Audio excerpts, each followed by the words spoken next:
Mahabaging Diyos, salamat po na sa umaga pong ito kami po ay idinako mo sa lugar na ito. Sa isang dahilan, nais mo mula po sa amin na kami ay makasamba po sa inyo. Makapagpasalamat sa lahat po ng bagay na ginagawa mo po, Panginoon, sa bawat mga anak po ninyo. Inihiling din po namin ngayon, Panginoon, ang pagsama ng Santong Espiritu po ninyo. Gabayan mo po ang bawat isa sa amin at i-enlighten mo, Panginoon, ang iyong mga anak para po sa maririnig po nilang mensahe, maging pagpapala po ito, Panginoon, sa bawat isa.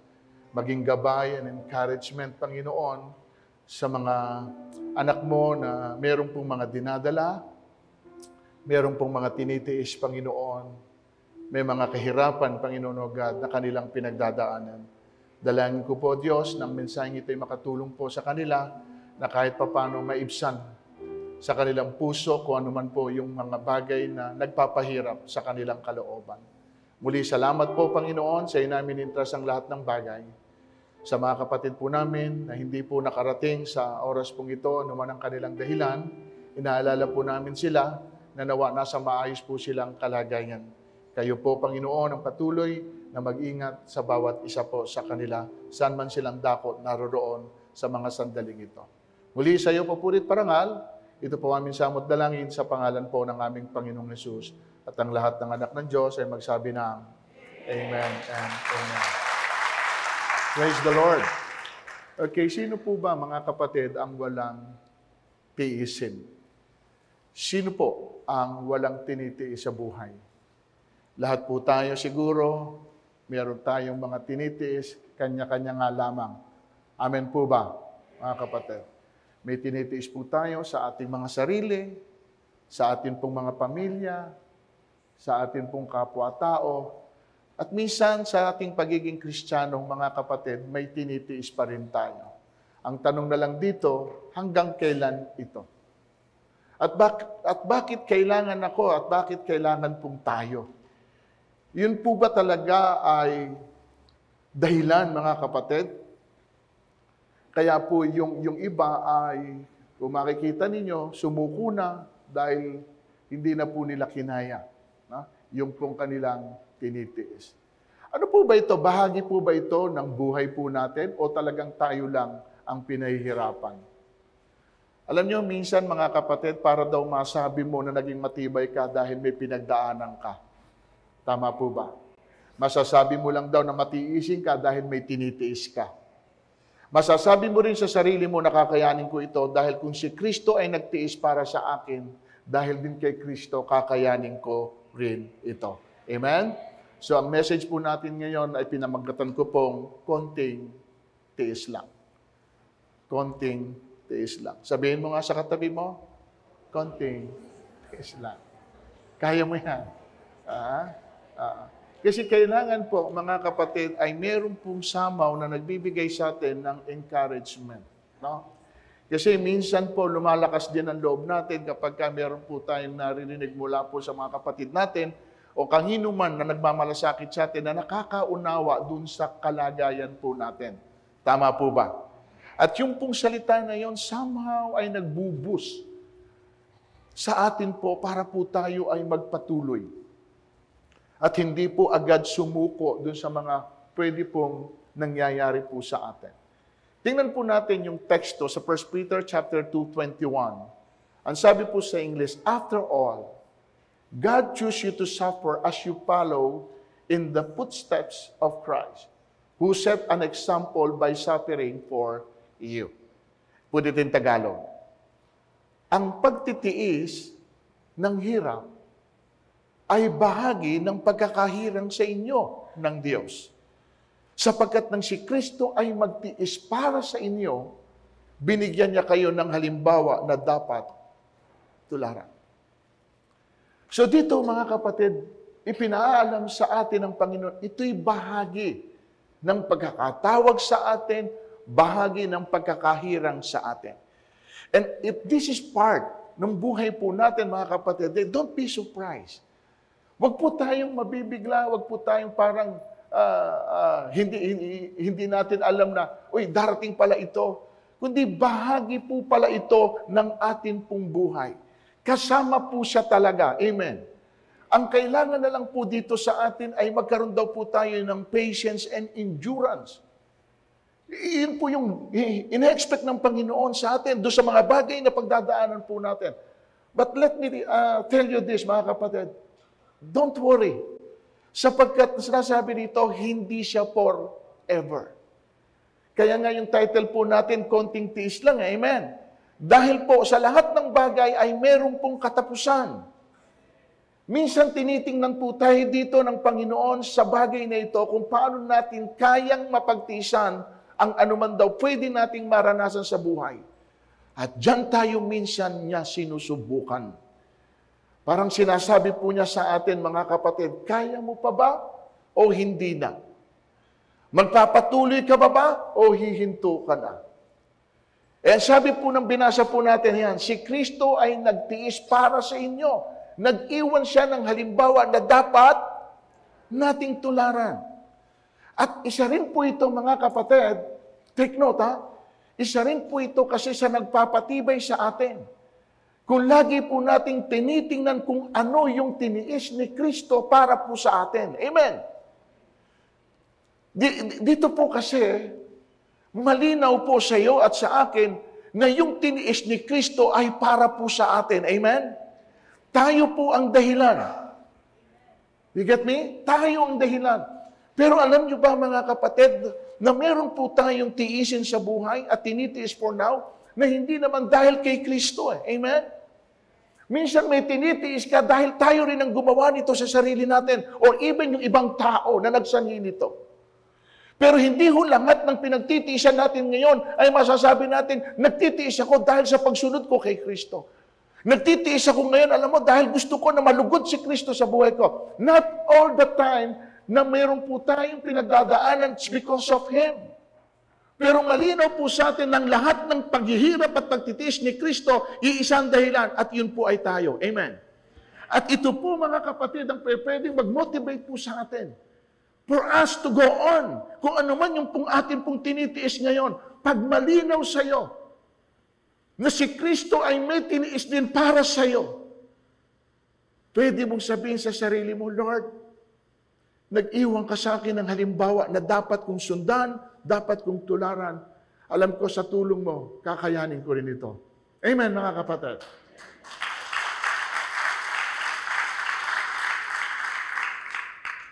Tingnan niyo po, sabi po sa Hebrew 13, Jesus Himself suffered outside the city gate so that His blood would make people holy.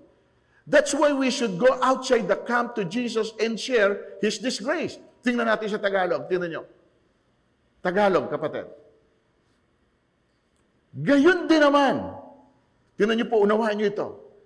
Namatay si Jesus sa labas ng pintong bayan upang malinis niya ang tao sa kanilang kasalanan sa pamamagitan ng kanyang dugo. Okay? Ito po yung sa verse 13. Doon sa ginawa ni Kristo, doon sa verse 12. Kaya't pumunta tayo sa Kanya. Saan? Sa labas din ng bayan. At ano po hinihingi? At magbata rin ng kadustaang Kanyang. Pumunta ka rin sa Kanya sa labas at magbata rin ng kadustaang Kanyang tiniis. May tiniis po ba siya, mga kapatid? Therefore, kung may tinitiis po tayo ngayon, maliit daw po ito kumpara sa tiniis ng ating Panginoon. Na ang purpose ay linisin po tayo sa ating pong karumihan. Amen. Nakita po ninyo, namatay siya. Doon sa layunin na gusto niya na maging malinis tayo sa kanyang harapan. Hebrew 12:3, tingnan niyo po sabi ron. Hebrew 12:3, anak. Isip-isipin ninyo. Isip-isipin ninyo kung gaano ang tiniis niyang paglaban ng mga makasalanan upang hindi kayo manlupaypay o panghinaan ng loob. Isip-isipin ninyo. Tingnan nyo. Iyan po yung word eh. Isip-isipin ninyo kung ano yung ginawa ni Kristo sa inyo. At doon sa ginawa niya na ito sa atin, at maiisip natin, sabi ron, hindi tayo panghihinaan ng loob at hindi tayo manlulupaypay. Ito yung verse 4, hindi pa humahantong sa pagdanak ng inyong dugo ang pakikipagtunggali ninyo sa kasalanan. Ibig sabihin nito mga kapatid, yun daw po bang tinitiis natin ngayon ay meron na raw po bang dugo na involved? Ha? O hirap pa lang ng loob? Wala yan, sabi ng ating Panginoon. Dahil po sabi ng Diyos, sa akin hindi lang ang dugo, kundi yung buhay ko, ibinigay ko sa inyo, mailigtas ko lang kayo. Nakita niyo po yung purpose? Ang ganda po para sa akin eh. Kapag iniisip mo, yung pong dinaanan ni Kristo, yung pinagtiisan ni Kristo, at makikita mo na ikaw po talaga, yung naging dahilan nito, dahil gusto niya na mailigtas tayo, kaya ko rin sigurong magtiis para sa iyo, Panginoon. Nagawa mo sa akin ito, kaya ko rin gawin ito. Kung tutusin, para din po sa inyo. Amen. 1 Peter 4:1. Yamang si Kristo'y nagbata ng hirap sa buhay na ito. O ano sabi niya? So meron po mga kapatid tayong pagdadaanan. Kayo man ay dapat maging handa.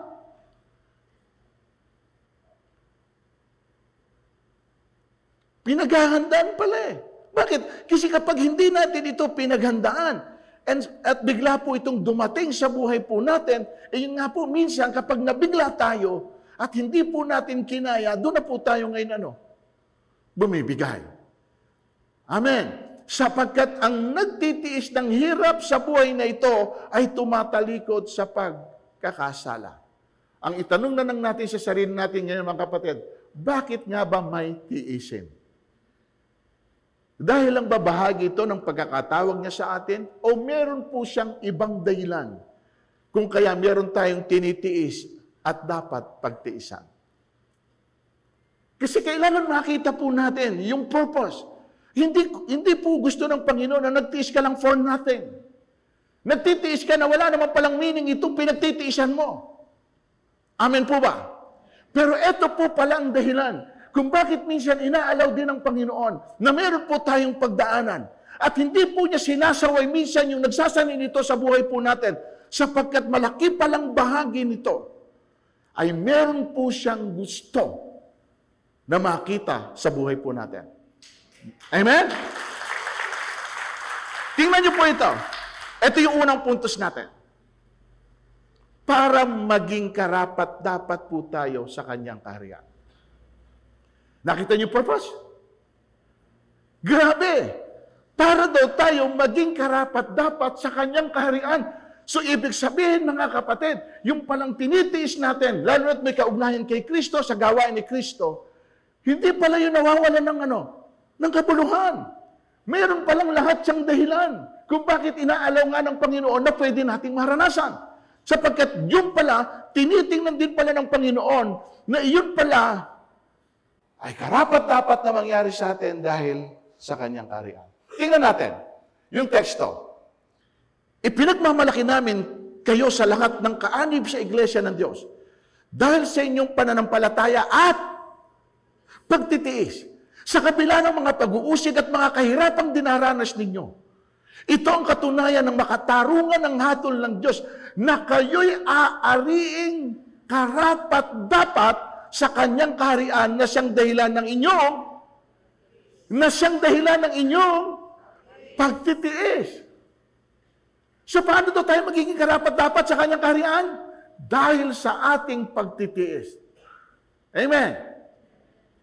At isa rin pala ito sa binabasihan ng ating pong Panginoon. Alam po niya yung pag-uusig at kahirapan na dinadanas po natin. And again, hinahayaan lang ito ng Panginoon na danasin natin. Tang masakit, hindi rin niya pinipigil kung sino man ang nagsasanhi nito sa atin. Dahil yun palang layunin niya upang tayo'y maging karapat-dapat sa kanyang kaharian. At kung hindi po natin malalaman yung ganitong mga dahilan, paano po natin kakayanin ito at mapagtitiisan? Sige nga po, subukan nyo na kayo ay lagi na lang inuusig. Lagi na lang pong meron kayong mga pagsubok at matitinding mga pinagdadaanan.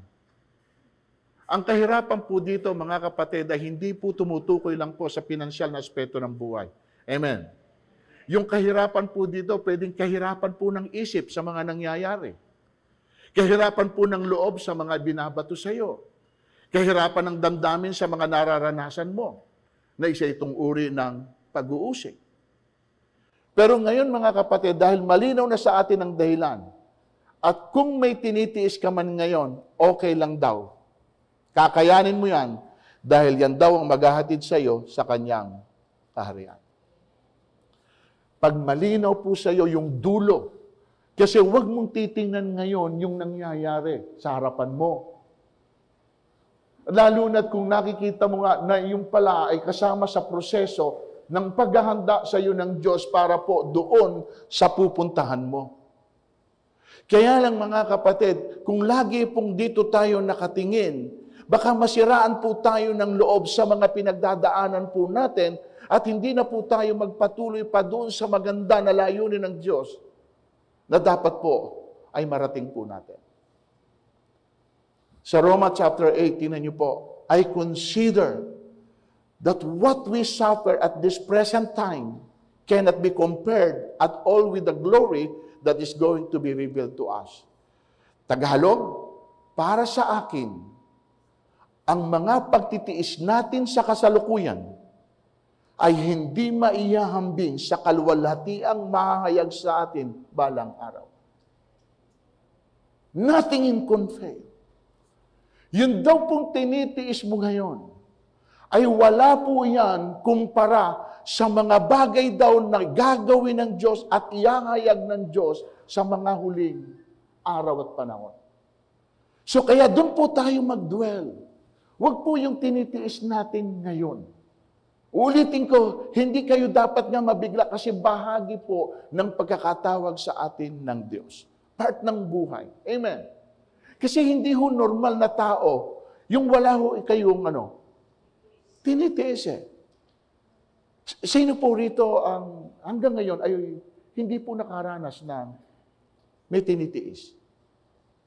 Wala po siguro, amen? Kasi kung hindi ho kayo nakadaan doon sa ganung klase po ng buhay, hindi ko masasabing tao kayo eh. Kung yung hayop may tinitiis eh, amen. Amen. Eh tayo pang tao. Okay lang. Di ba? Sabihin mo nga sa katabi mo, okay lang na may tinitiis ka.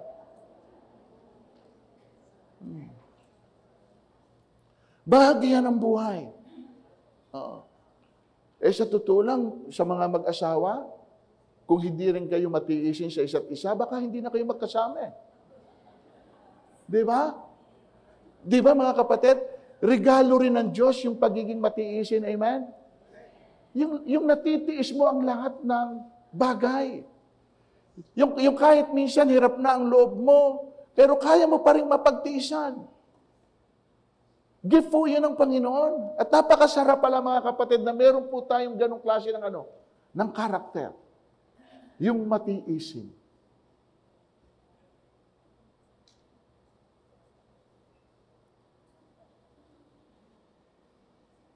Yung pong hindi kumikibo. Yung hindi nagsasalita. Yung pong may nakatapak na sa paa. Hindi masabing tinatapakan mo ko. Hindi, patiisin eh. Minsan may pagkakataong kapatid na kung sobra na, kailangan mong magsalita. Hindi po dahil nagsabi ka ay nangangahulugan na hindi mo siya kayang tiisin.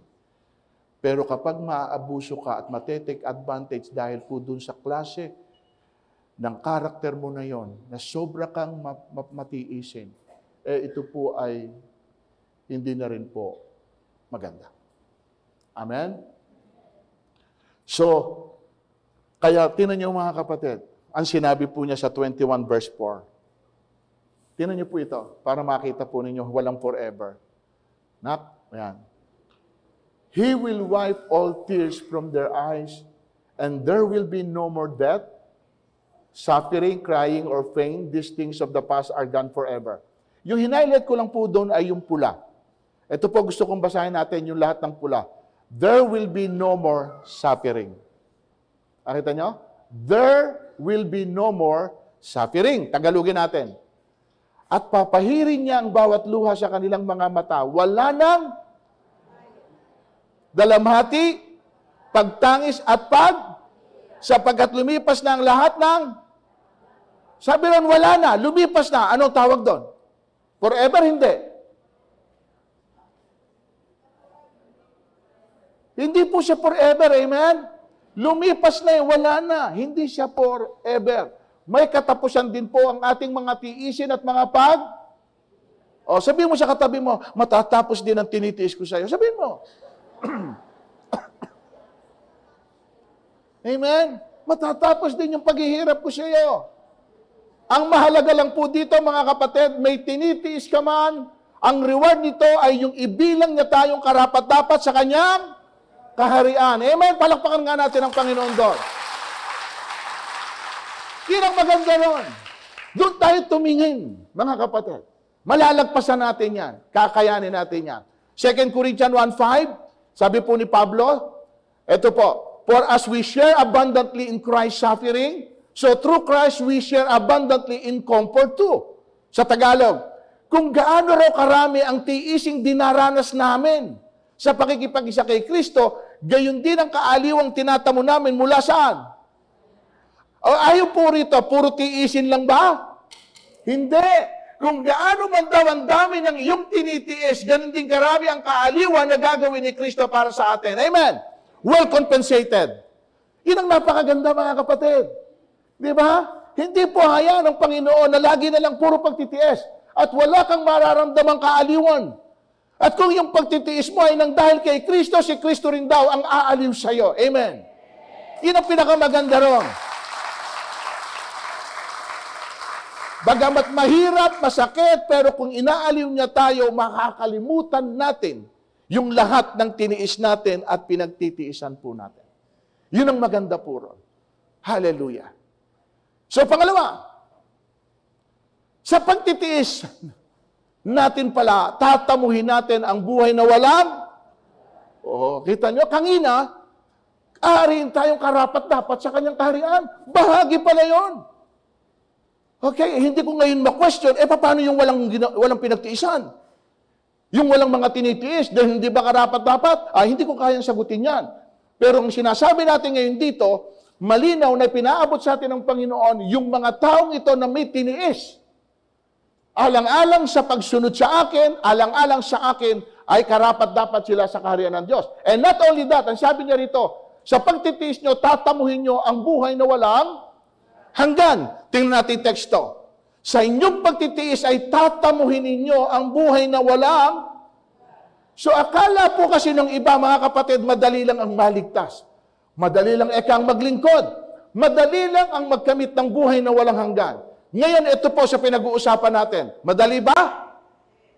Sabi rito, ang inyong pagtitiis sa inyong pagtitiis. May titiisin? Wala. Ang mabigat sa atin ngayon ay hindi natin nga alam kung ano yung pong nasa harapan natin na darating sa atin para tiisin natin. Walang nakakakita nun eh. Walang nakakaalam. Okay? Paano kung sobrang bigat? Paano nga kung sobra at hindi na natin kinaya? Paano kung yung titiisin natin ay tulad din pala nung tiniis ni Job? Tingnan niyo po ang mga word na binitawan ni Job. Job chapter 3:20. Bakit pa isinilang kung magdurusa rin lang? Nakita niya? At bakit pa binuhay kung daranas ng kahirapan? Parang pinagsisisihan niya rito, Lord, sana na lang, kung ganito pala ang dadaanan ko at mararanasan ko, sana hindi mo na lang ako hinayaan na isilang at mabuhay. Kasi hindi ito ang ina-expect kong buhay. Amen ba, mga kapatid?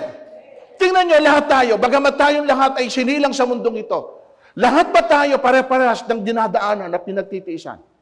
Hindi eh. Meron sa ating kapatid, mas sobrang talagang tinitiis. Meron sa atin, okay lang naman. Merong bahagya. Pero hindi pare-parehas. Amen. Pero ito, tingnan niyo, sabi po rito, At 2 beses niya itong binanggit. Sabi niya, kamatayan hinahanap, ngunit hindi masumpungan. Hinuhukay, dinudulang parang isang kayamanan. Bakit pa isinilang ang tao kung wala rin lamang? Wala siyang naramdaman. Kahit sabihin mo siya po yung pinakamayaman.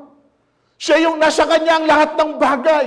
Pero nung dumating sa kanya yung tiisin ng buhay, eto na ang lumabas sa kanyang bibig. Sana hindi na lang ako isinilang.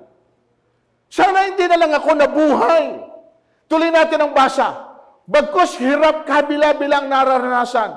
Ang kinakain ko'y hirap at ang aking inumay mga daing na di mapigil.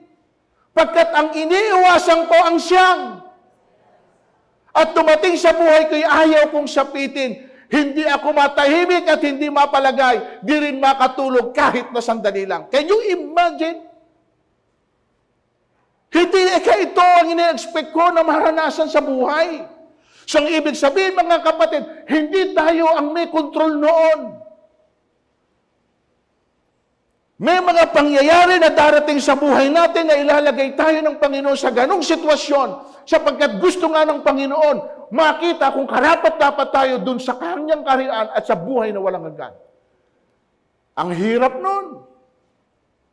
Kaya ba natin?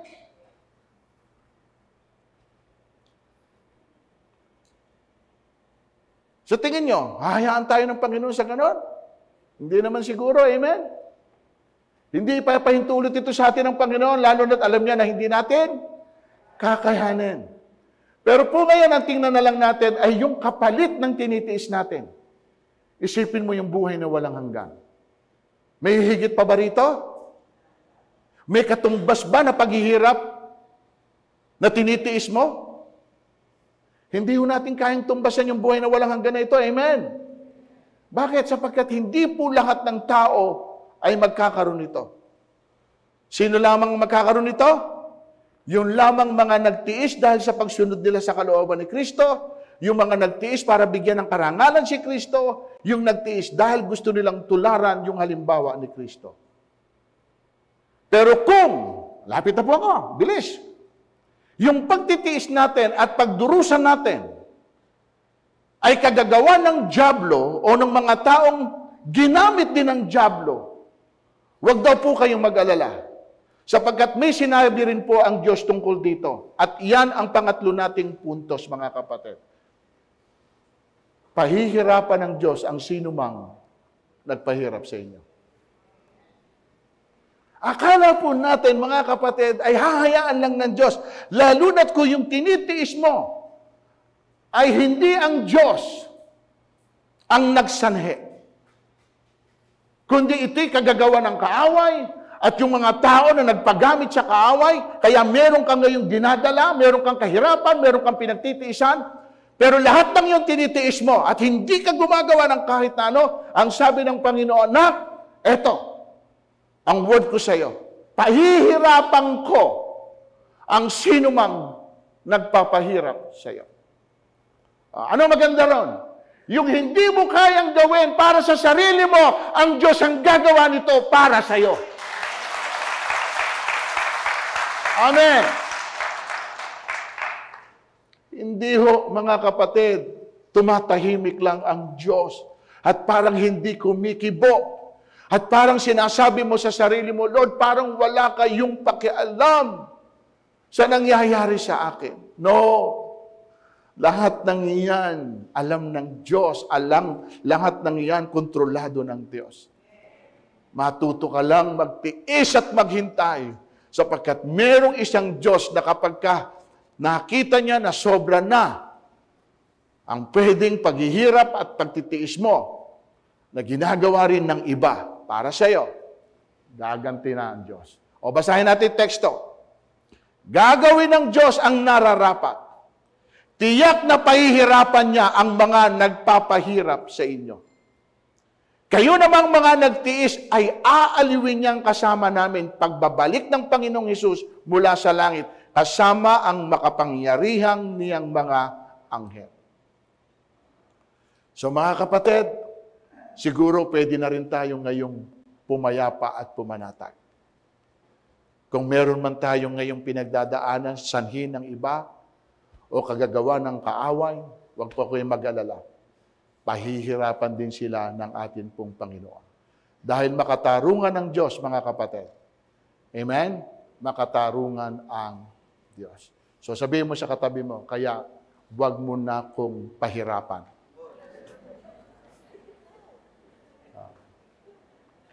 Amen? O, sumagot ka naman na sinabihan, hindi kita pinahihirapan. Ikaw ang nagpapahirap sa akin. Ganun lang. Matakot ka sa Diyos. Kasi ang Diyos pala ang gaganti sa atin. So mga kapatid, in my conclusion, ano po dapat nating tugon kung meron man daw tayong tiisin? Santiago, sabay, basa.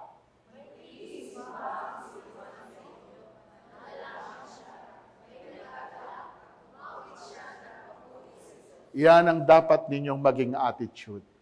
Kung may tinitiis kayo, manalangin kayo sa Diyos. At ang Diyos na kinakausap nyo ang magbibigay ng kaaliwan at kagalakan sa puso ninyo. At kapag naman daw nandun na yung kagalakan, the best thing we can do is to worship the Lord. Amen? Papurihan ng Panginoon. Hallelujah. Sige po, tayong lahat ay tumayo. Dakilang Diyos, salamat muli Panginoon sa mga salita po ninyo na nagsilbing encouragement po ng bawat isa. Salamat hindi po kaila sa inyo yung pinagdadaanan ng mga anak po ninyo. Di man po sila nagsasalita, wala man silang sinasabi ang iba na nakakaalam nito. Pero kayo, Panginoon, alam nyo ang lahat ng mga bagay, alam nyo ang mga nangyayari. At kung may mga anak ka na narito ngayon, na meron po siyang tinitiis, meron po siyang dinadala, merong paghihirap sa kanyang isip at kalooban. Lord, sabi mo, kayong nagbibigay ng kaaliwan. Bigyan niyo po sila ng kaaliwan. Huwag mong hayaan, Panginoon, na panghinaan sila ng loob dahil lang sa mga bagay na nangyayari po sa kanila. At salamat po, Panginoon, ipinaunawa mo sa amin, Panginoon, ang mga dahilan. Inaari mo pala kaming karapat-dapat, Panginoon, O God, sa mga tiisin na ito sa buhay para po, Panginoon, sa iyong kaharian. At salamat din po, Panginoon, sa mga tiising ito. Doon mo rin, Panginoon, kami binigyan ng buhay na walang hanggan. Kaya salamat po, Panginoon, at kahit anuman po, Panginoon o Diyos, ang amin pong mga dinadala po ngayon, ay, Lord, kakayanin po namin ito sa tulong at tabag mo. Mapagtitiisan po namin ito, malalagpasan po namin sapagkat sinabi mo sa amin, wala naman po forever, lahat po ng ito ay may katapusan. At wala, Lord, hindi maikukumpara yung glory, Panginoon o God, na mapapasa amin, Panginoon o God, kumpara doon sa tinitiis po namin sa buhay na meron kami ngayon. Kaya, Lord, salamat po. Available lagi ang salita mo na nagpapalakas po ng espiritu namin, nagpapalakas ng pananampalataya po namin. Kaya sa lahat po ng ito, Panginoon, wala kami ibang pinupuri kundi kayo na amin pong Diyos. Taas po natin ang ating mga kamay for the benediction. Pagpalain nawa kayo ng Panginoon at ingatan. Paliwanagin nawa ng Panginoon ang kanyang mukha sa inyo at kahabagan ka. Ilingap nawa ng Panginoon ang kanyang mukha sa iyo at bigyan ka ng kapayapaan. Sa kanya na makapag-iingat sa inyo upang hindi kayo magkasala at makapagharap sa inyo ng walang kapintasan at may malaking kagalakan sa kanyang kaluwalhatian sa isang Diyos na tagapagligtas sa pamamagitan ni Jesucristo na Panginoon natin, sa kanyang kaluwalhatian, kadakilaan at kapangyarihan mula pa ng una, ngayon at magpakailanman. Umayo po kayo na nandoon sa pag-iingat ng Diyos. God bless you and we love you with the love of the Lord. See you next week.